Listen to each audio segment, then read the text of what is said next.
We're going to Charlevoix, Michigan, known by residents and visitors as Charlevoix the Beautiful.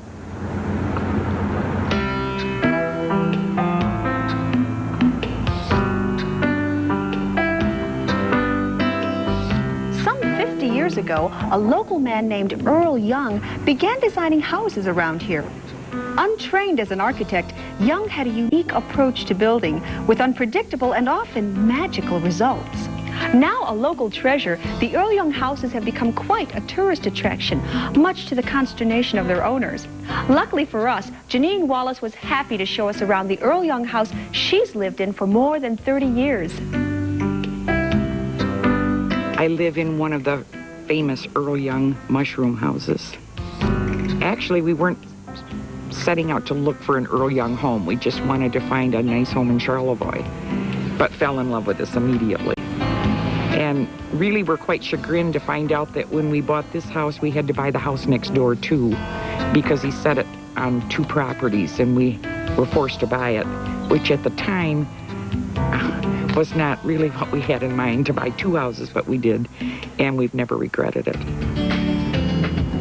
Earl Young did several from scratch, but he also remodeled a lot of old farmhouses in Charlevoix, ones that were here probably before the turn of the century. My house was one, and he gave me a picture, I have it here, of what my house looked like originally. It was a 2-story Michigan wing farmhouse, and what he did was take a half a story off, turn the house around, used a lot of boulders, a lot of leaded glass windows, a lot of imagination, and created what is commonly known as the mushroom house. The original house is probably over 100 years old, but he remodeled it into what it looks like today, I think in around 1949, 1950, 51, somewhere in there. He was known for his love of stones and created neighborhoods of stone houses, commonly called the mushroom houses or the fairy tale houses, the gnome homes, the Hansel and Gretel homes. Everybody has a way of describing them because actually you really can't describe them. You have to see them.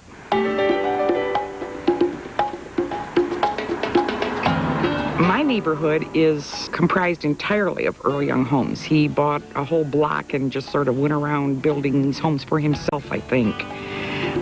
In fact, everything he built for himself. And then selling them, of course, eventually. But they're built to his pleasure and his desires.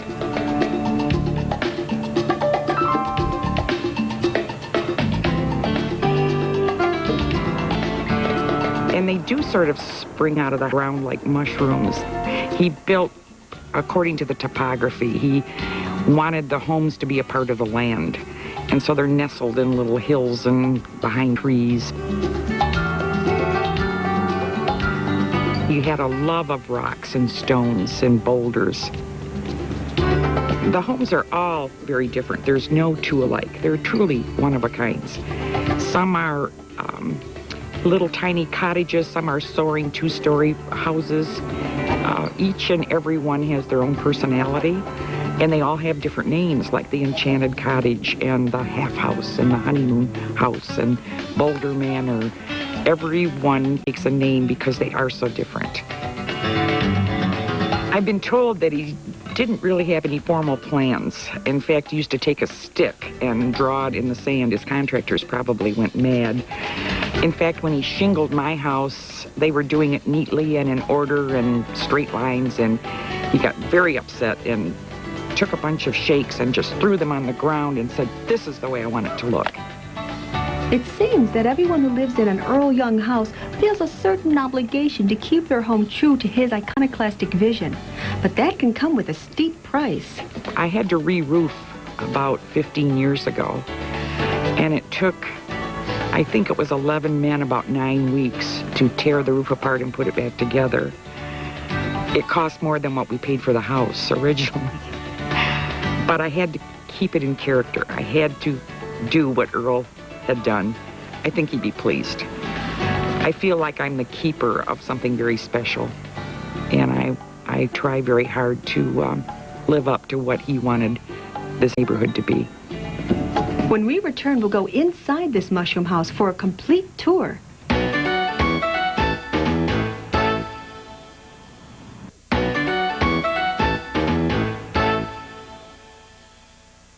Welcome back to Extreme Homes. We're in Charlevoix, Michigan, about to get a rare glimpse inside an Earl Young mushroom house. Mr. Young was known for his stonework, and particularly the fireplaces. Each fireplace is unique in each home. Some are huge boulders. Some, like mine, are on-away stones native to this area, put on the diagonal. They're all quite unusual and I think quite beautiful.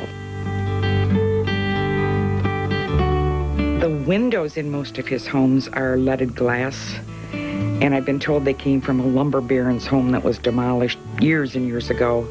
They're obviously very old because they're wavy and crooked and like the house. The dining room is tiny, but I do love it, mainly because of the hand painting on the wall and the faux cupboards, and it's just a happy little room, I think. The kitchen is very workable. I have it filled with cows at the moment, through no fault of my own, but it just happened that way that my friends gave me a cow kitchen party one time. The living room is comfortable. It's cozy.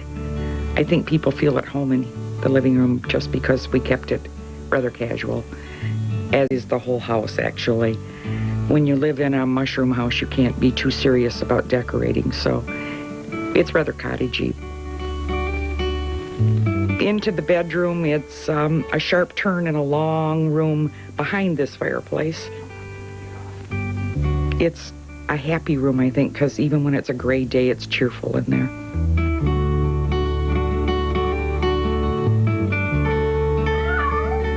When you get to the stairway, which is in the center of the house, rather hidden, like most things in Earl Young homes, you find surprises around every corner. And upstairs, although it's only a half a story, there are 3 rooms, a fairly good-sized bedroom, another bath, and a small sitting room. My friend hand-painted the walls. She's pretty well known in her field, and I was very fortunate that she was visiting me one day and said, "This house is calling to me." And so we started. The Wallaces raised their children here, and for a long time the kids didn't realize just how special their house was. Jeannine's daughter Rebecca was home for a visit while we were there. When my friends ask what kind of home I live in, I tell them it's round and it's stone, and some people call it a mushroom home. And I have to show them pictures because most of the part they don't believe me. I have a list of people who want to be first in line if I ever decide to sell. And particularly the carriage house next door, there's a list of 12 people right now waiting to want to even rent it. There would certainly be no problem in selling, but my children have said, "Please, Mother, don't ever sell." I think they someday want a vacation here. The advantages, I think, are just the fact that it's comfortable, easy to live in. I feel protected in this house. I feel like it's a sanctuary. The disadvantages are the sightseers, but I've gotten used to them over the years. The tour buses pulling up and the people walking up my driveway. In fact, I built hills in the yard to kind of hide a little bit from some of the sightseeing. This home, and that's the only one I can talk about, might be somebody's nightmare for all I know, but it is my dream. I love it.